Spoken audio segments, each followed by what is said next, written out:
Hola, en este especial de las 100 empresas, uno de los temas más importantes que queremos analizar es el tema de la salud. A propósito de la reforma a la salud que ha propuesto el gobierno y que se ha venido discutiendo no solo en el Congreso, sino en otras instancias.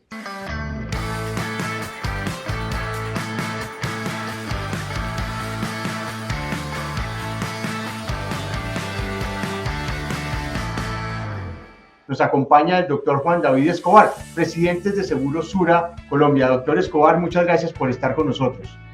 Hola Carlos Enrique, un saludo muy especial a ti, a toda la audiencia y un placer estar hoy con ustedes. Solo para dimensionar y poder entender, doctor Escobar, cuando uno habla de Seguro Sura, ¿qué negocios, qué servicios están incluidos ahí? Bueno, mira, cuando estamos hablando del servicio y de lo que hacemos en Seguros Sura Colombia, pues estamos hablando primero de 9 empresas. Estamos hablando de 4 aseguradoras, una compañía de seguros generales, una compañía de seguros de vida, una compañía de riesgos laborales y la EPS Sura. Y adicionalmente, otras compañías que lo que hacen es apalancar la estrategia de las aseguradoras. Entonces estamos hablando de una compañía de prestación en servicios en salud, de ayudas diagnósticas, de operaciones que envuelven todas las operaciones que tienen los seguros, y obviamente estamos hablando de nuestra nueva compañía Baxtera. Entonces, este tipo de compañías lo que hacen es apalancar la estrategia del desarrollo de las compañías aseguradoras.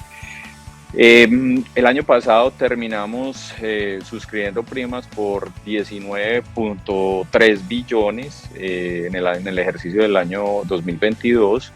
Esto representó 610 mil millones de utilidad, que fue lo que pues, recuperamos prepandemia. Era un propósito que teníamos como compañía. Obviamente la pandemia fue un momento más de estar presentes, no, de que pues él no iban a ser 2 años de PIG, pero sí de tener cuidado con el balance, y eso se cumplió cabalmente. Más allá de esto, un poco para dimensionar nuestra operación, nosotros prestamos en salud 153 millones de servicios el año pasado.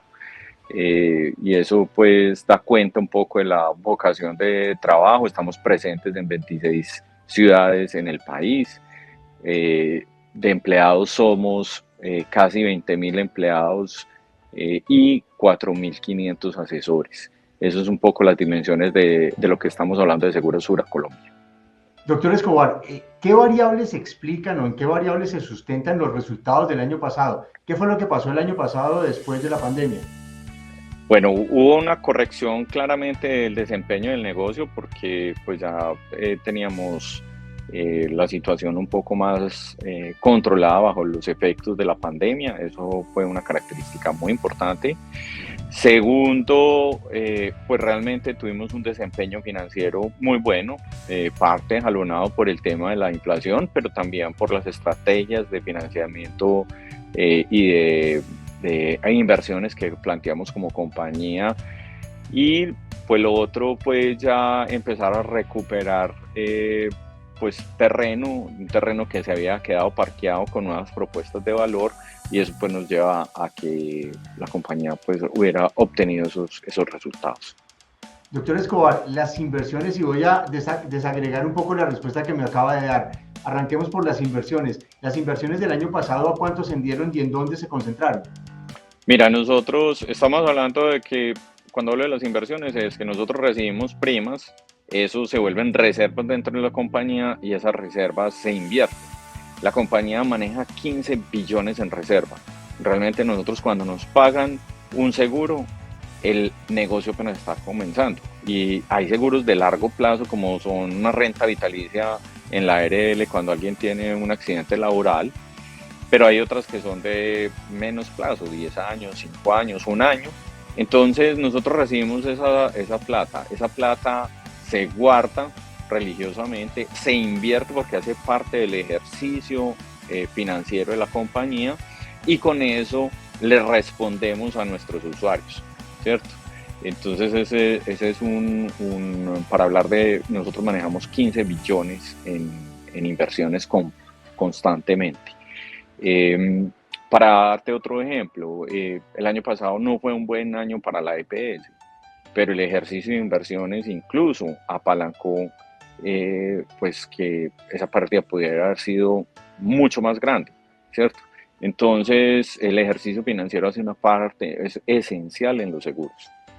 Usted mencionó en su respuesta anterior también el tema de la inflación. ¿Cómo se movieron en un escenario macroeconómico donde la inflación estaba alta, las tasas de interés venían creciendo y el dólar venía con una gran volatilidad?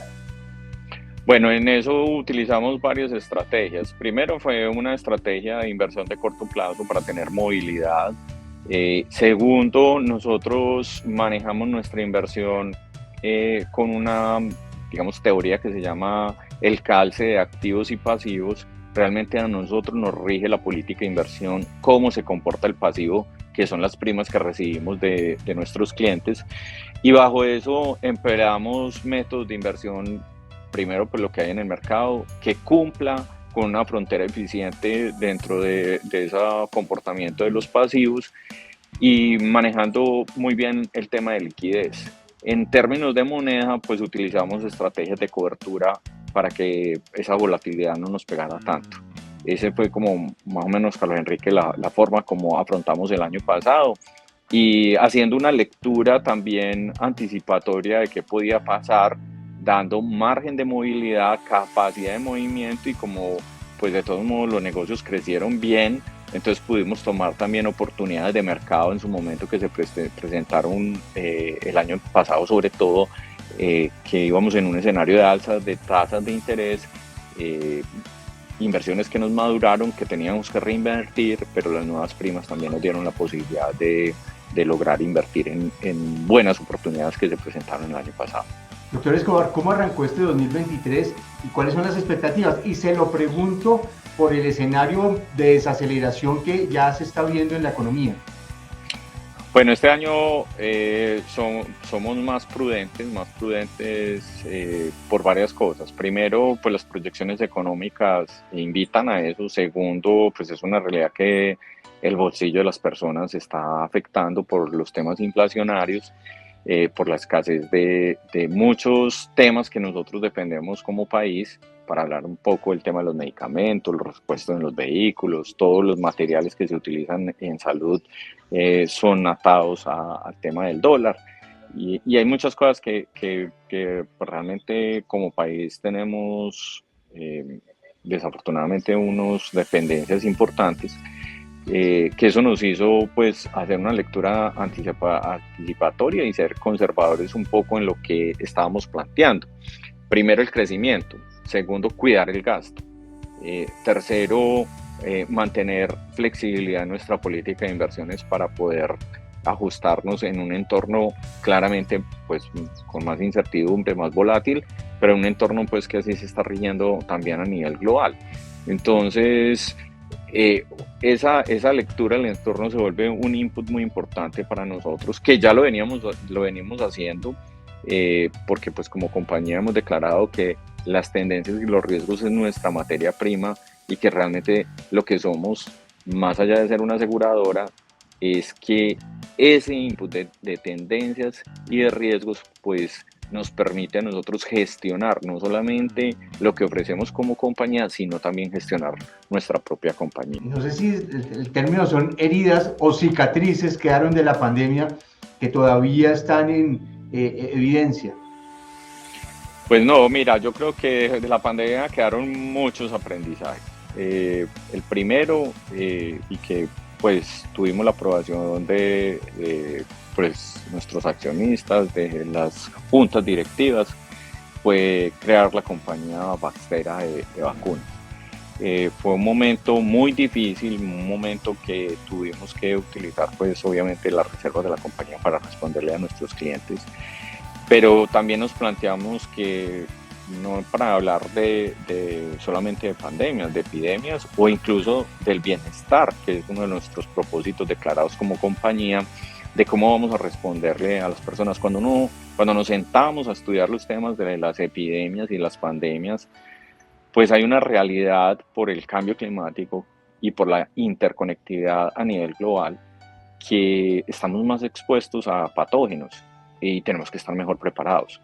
Entonces, una de esas realidades fue, bueno, ¿cómo nos vamos a preparar? Porque pues la siguiente epidemia, para ponerlo así, que podría tener un periodo de recurrencia, según los teóricos, de cada 10 años, pues nos tenemos que preparar mejor.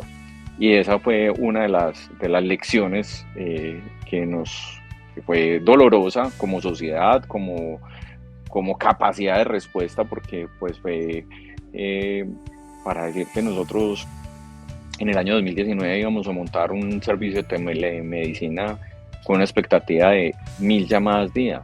En el pico de la pandemia tuvimos 72.000 llamadas día.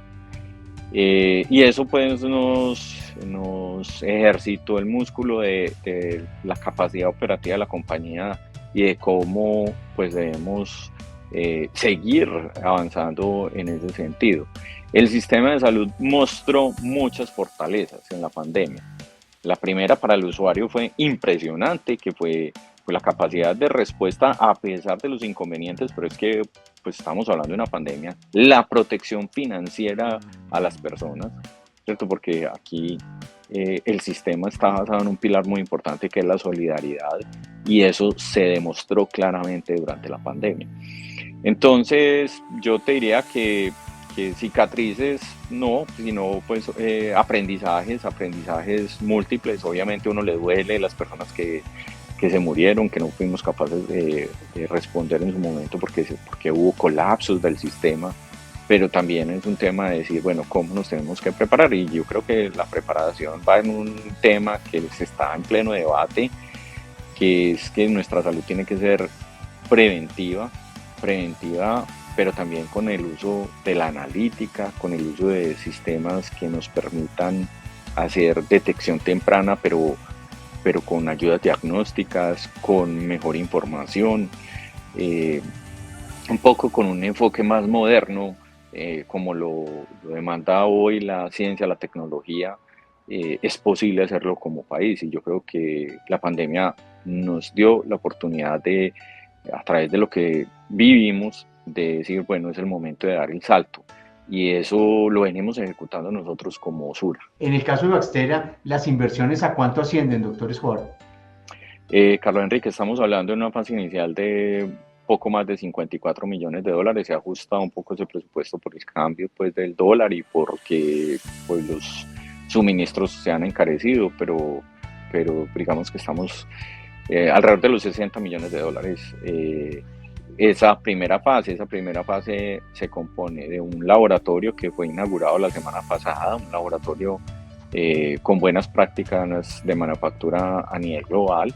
Es un laboratorio que no le tiene nada que envidiar a ningún laboratorio en el mundo. Tuvimos diferentes colegas, uno de ellos fue el Instituto Butantan del Brasil y pues el presidente de Butantan nos decía, este laboratorio está a la par de cualquier laboratorio del mundo. Estuvo también pues los directivos de GSK, de Merck y pues realmente pudimos demostrar que en nuestro país se pueden hacer cosas muy, muy bien. Y la otra fase es la planta, que la planta debe quedar, digamos, su construcción hecha, terminada en enero del 2024 y vendrá un proceso de certificación que esperamos que esté certificado en julio del 2024 y ya ahí podría arrancar a operar. En medio de toda esta coyuntura y de la operación que tienen ustedes, se conoció la reforma a la salud. ¿Qué tan bueno o qué tan malo es el sistema de salud en Colombia en este debate de transformar el sistema? Mira, yo creo que hay varias evidencias que nos demuestran, primero reconocer que el sistema necesita mejorar, no solamente nuestro sistema, cualquier sistema en el mundo de salud tiene muchos desafíos. Si tú coges el sistema inglés, tiene unos desafíos enormes. Hay noticias donde hay gente que viene desde la pandemia esperando 2 años por tratamientos médicos. Todos los sistemas en el mundo tienen oportunidades de mejoras y están en cierto sentido en crisis, porque la demanda en salud es muy alta y digamos, los recursos son limitados, las personas claramente pues están mejor informadas y quieren que se les atienda rápidamente. Entonces, ese contexto de decir, no somos los únicos que tienen oportunidad de mejora, el mundo tiene oportunidades de mejora en salud, cualquier país en el mundo. Es sino revisar la bibliografía. Segundo, hay muchas entidades, la Organización Mundial de la Salud, The Economist, el Banco Mundial, los indicadores que muestran del país muestran unos avances importantes que hemos logrado consolidar durante estos 30 años. Y eso, pues tenemos que ser objetivos en la crítica y reconocer qué hay de bueno y qué no hay tan bueno. Entonces, existe múltiple bibliografía que da cuenta objetiva de lo que ha logrado el país. Esos son hechos fácticos, hechos que se demuestran y que están ahí. Tercero, la experiencia, la vivencia. Y quiero hablar de dos temas, Carlos Enrique. El primero fue la pandemia. Creo que fue evidente para todo el mundo cómo el sistema de salud le respondió a tremendo desafío que tuvimos. Y el segundo es la que se llama dentro del sistema de salud la cuenta de alto costo. Mira, hoy una persona, independiente de su capacidad económica, recibe tratamiento, por decir algo, de cáncer o de enfermedades huérfanas que son costosísimas sin importar cuál es su capacidad de ingreso. En muy buenas instituciones a nivel nacional, muy buenas instituciones, ¿cierto? Nosotros tenemos hospitales acreditados que atienden a las personas gracias al sistema que tenemos, acreditados a nivel internacional y independiente de su nivel de ingreso. Esos son hechos también que dan cuenta, nuestra cuenta de alto costo, para hablar de enfermedades catastróficas que son las que más podrían aporrear a una persona por falta de recursos y poder tener uso del sistema. Pero también en el día a día estamos hablando de que pues este sistema le entrega los medicamentos, hay problemas con el suministro de medicamentos, hay oportunidades de mejora, claro está, pero funciona en ese sentido. Ahora, ¿cuál es una de las oportunidades que tenemos que seguir trabajando? Primero, reconocer que el sistema de salud nunca ha llegado y fue explícito desde que se creó la Ley 100 de que era un sistema que funcionaba más para las grandes ciudades de Colombia apartada o rural. Ahí tenemos una deuda gigante y eso hay que reconocerlo, pero eso no quiere decir pues que tengamos que hacer cuenta nueva de todo un sistema. Ese es el primer tema y que como contrato social pues tenemos que disponer de unos recursos importantes para llegar a poblaciones que tienen menos de 25.000. En el país existen 800 municipios que tienen menos de 25.000 habitantes. Menos de 25.000 habitantes es un reto para la sostenibilidad financiera de cualquier institución médica en esa población. Y por eso hay que pasar a hay que mantener el modelo de subsidio a la demanda, pero también tener un modelo para la Colombia aparte de subsidio a la oferta, ¿cierto? Eso lo tenemos que dejar claro como contrato social. También seguir fortaleciendo lo que tenemos en las ciudades. Es claro que para hacer el sistema sostenible, no solamente es del sistema de salud cuando hablamos de los determinantes sociales en salud, es que tenemos que hablar de la educación, tenemos que hablar del saneamiento, tenemos que hablar de la conectividad del país, demandas que no solamente son del sistema de salud, pero que claramente en eso hay poca discusión. Entonces nosotros hablamos más de una evolución del sistema, reconociendo no solamente por lo que hemos vivido, pero por lo que dicen actores internacionales, por lo que conocemos de otros sistemas, que el sistema debe evolucionar para bien de todos los colombianos, para bien de las familias, pero también reconociendo de que hemos tenido logros. ¿Qué destaca de la reforma a la salud, doctor Escobar?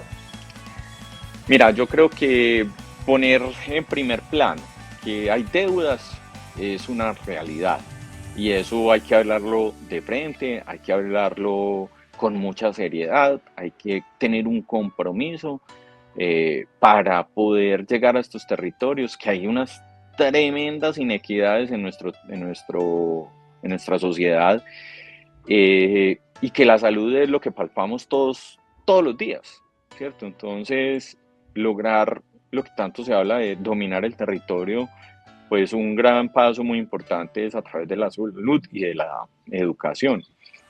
Entonces ese es un primer tema grande. Segundo, la, digamos, determinación que hay de que el sistema sea más preventivo. Eh, digamos, filosóficamente en eso estamos totalmente de acuerdo. Ahora, los cómo tenemos que debatirlos, ¿cierto? Porque ahí es donde se marca una diferencia y realmente se logran indicadores que demuestren que nuestro sistema puede seguir avanzando. Entonces, la salud preventiva es un tema muy importante. Hay temas que todavía no toca la reforma, que es la política de, desde el punto de vista hay un déficit tremendo y sobre todo en la Colombia rural y apartada de profesionales de la salud. Eso todavía no hay una claridad y falta un debate en ese sentido. Eh, en el tema pues de querer, yo creo que querer avanzar en el territorio y querer fortalecer el esquema preventivo son dos hechos muy notables de esta reforma. ¿Qué le preocupa de la reforma? Algunos analistas advierten que habría un interés del gobierno en estatizar el sistema de salud. ¿A usted realmente cuál es su mayor preocupación? Mira, yo creo que hay temas que primero decir que son salvables si nos ponemos de acuerdo. Te decía, todos los sistemas en el mundo tienen desafíos desde el punto de vista financiero, de la sostenibilidad de los sistemas. Colombia no es la excepción. Entonces, eso es un gran capítulo que hay que trabajarlo. No es tan simple como decir todo se va para el ADRES. Además, una sola institución, digamos, tiene un riesgo importante que es el riesgo sistémico. Es decir, ¿qué pasa el día de mañana que la ADRES tenga algún problema en su tecnología, en sus accesos, en fin, tantos riesgos operativos que enfrentamos las empresas que la ADRES no podría ser la única excepción? Hoy eso está diluido en las diferentes EPS. Es decir, el año pasado desafortunadamente Sanitas tuvo un problema de hackeo, pero ninguno estamos exentos de eso, ninguno. Nadie puede decir, no, yo estoy tranquilo, ¿cierto? Una sola institución es un tema inquietante desde el punto de vista de generar un riesgo sistémico. Eso para poner un punto desde lo que implica tener una sola institución haciendo todas las operaciones. Esta compañía ha invertido mucho en tecnología para lograr responder a 153 millones de servicios el año pasado. Eso es un tema que no se construye de la noche a la mañana. No se construye de la noche a la mañana. Segundo, creo que el no reconocer de lado y lado en qué no hemos avanzado y en qué hemos avanzado, sino tener una ideología alrededor de esto me parece grave, porque estamos abandonando la razón de ser del sistema, que son las personas, ¿cierto? Entonces esto no es de banderas, sino de razones de ser, de posibilidades.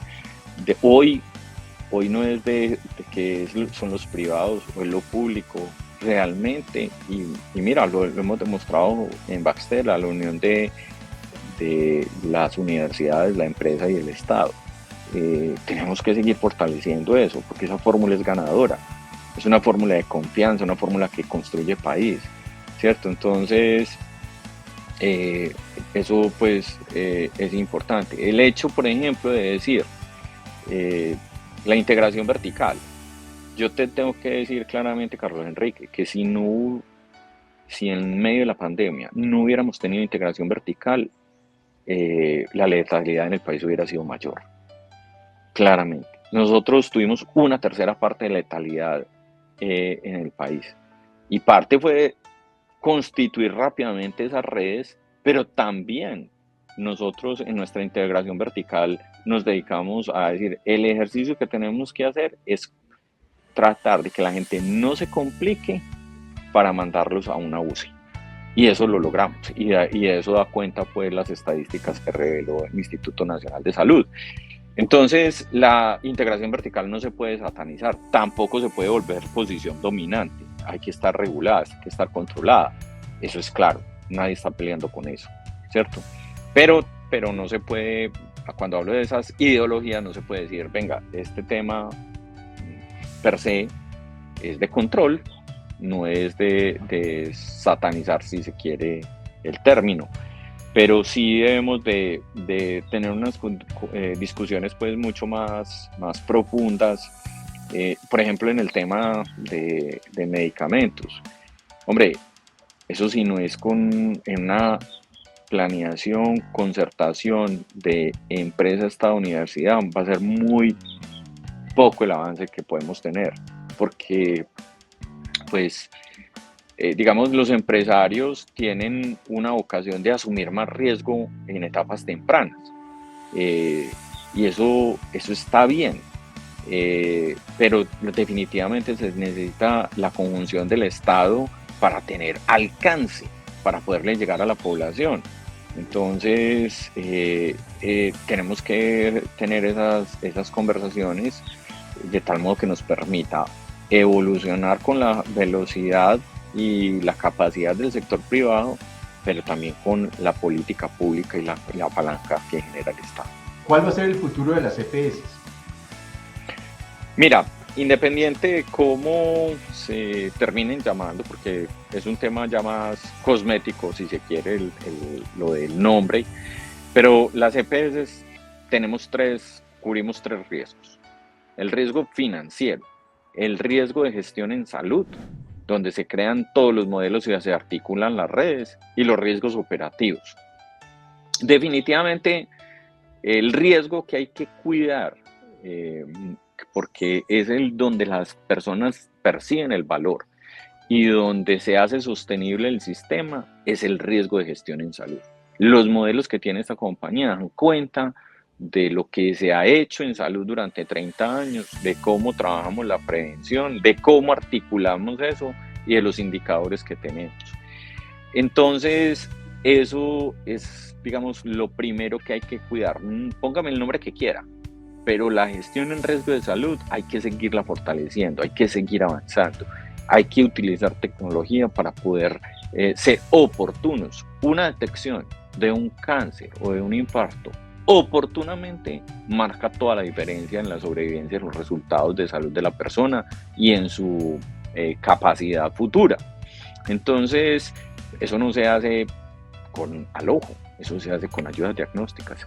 Y eso hoy lo hacemos en la EPS, ¿cierto? Entonces, hemos tenido literalmente gente que entra a un TAC y termina derivado en ambulancia a tener una angioplastia, por decir cualquier tema, ¿cierto? Pero gracias a eso es que pues se permite hacer esa prevención. Pues obviamente podría ser más oportuna, sí. En eso también tenemos que adelantar temas culturales, porque pues uno se siente muy bien y no acude al médico hasta que tiene un padecimiento. Realmente tenemos que cambiar esa mentalidad. Hay una deuda gigante en los temas de salud mental. Entonces, bueno, pero digamos que esos modelos vienen avanzando, vienen trabajando, y Dios los da las EPS, y los riesgos operativos, que están todas las novedades de obligación, de incapacidades, de compensación de la UPC. Esa es la tarea que hacemos todos los días las EPS. Si el país quiere tomar el riesgo financiero, venga, sentémonos y discutamos sobre el tema, cómo se puede hacer, ¿cierto? Digamos que se quita ese estigma, porque pues realmente nosotros, lo hemos dicho, no somos intermediarios financieros. En los seguros, el ejercicio financiero hace parte del sistema asegurador, sí, claro, pero realmente, si nos dicen, no, es que la gestión de riesgo en salud usted no la va a seguir haciendo, entonces decimos, entonces tal vez no somos el actor para estar en el sistema, ¿cierto? Las otras cosas pueden conversar. Doctor Escobar, las grandes organizaciones tienen una cosa, y usted me corrige si digo alguna burrada, que se llama la mega. y es su visión de futuro, hacia dónde quieren llegar y en qué quieren convertirse hacia adelante. Bueno, ¿Qué tanto cambia la mega de Seguros Sura Colombia con la reforma de la salud? todavía hay incertidumbre con el tema pues de dónde llegará la reforma, ¿cierto? Eso solamente toca una de las 9 compañías, que es la EPS, claramente. Y bueno, la otra es la IPS, dependiendo de lo que se discuta, porque nosotros la IPS realmente hace atención primaria, solamente que si nos pegamos de la letra de la definición de la atención primaria, pues no podríamos tener especialistas y ahí se genera una dificultad para hacer prevención.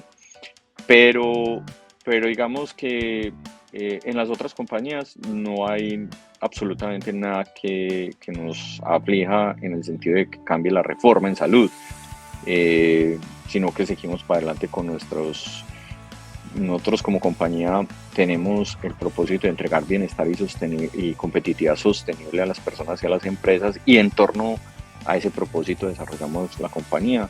En ese sentido seguimos con nuestras inversiones, con nuestras alianzas. Hace poco pues anunciamos una alianza muy potente con Google. Eso exigen inversiones, pero seguimos para adelante y somos optimistas frente al desarrollo del país. En salud, digamos que sí hemos hecho un freno en términos de expansión, y porque pues no podemos contratar, por ejemplo, personas para decir que al otro día pues se acabó el sistema o se transformó el sistema y entonces ya no vamos a ser un actor del sistema. En salud sí estamos un poco expectantes de qué rumbo toma la reforma. Claramente le estamos apostando a que sea una reforma que evolucione el sistema para bien, y estamos comprometidos en eso. O sea, Colombia necesita una reforma, pero necesita una reforma concertada, una reforma que nos lleve a un estadio superior de lo que hemos logrado en estos 30 años, y poder trabajar material de las universidades, de los institutos de pensamiento, de las EPS, de las entidades del gobierno. Hay mucho material. Necesitamos un ejercicio de conversación para ponernos de acuerdo. Doctor Escobar, muchísimas gracias por esta conversación, muy amable como siempre, muy grato conversar con usted. Bueno, Carlos Enrique, un gusto haber estado contigo hoy, y pues siempre pues muy dispuestos, y bueno, seguir desarrollando estas empresas que pues lo que queremos es que genere bienestar en la sociedad, mayores oportunidades, capacidad de invención, de que las personas que están ahora, los muchachos que están ahora en las universidades, vean que desarrollar ciencia, tecnología, servicio a la comunidad es posible en nuestro país, y ese es el propósito de nosotros como compañía. Y a través de esto, del bienestar y de hacer las empresas más competentes, pues generamos mayores oportunidades para todos. Muchas gracias, doctor Escobar, muy amable. A Bueno, ustedes, mil gracias por acompañarnos en esta conversación. Seguimos con nuestros especiales de 100 Empresas Semana.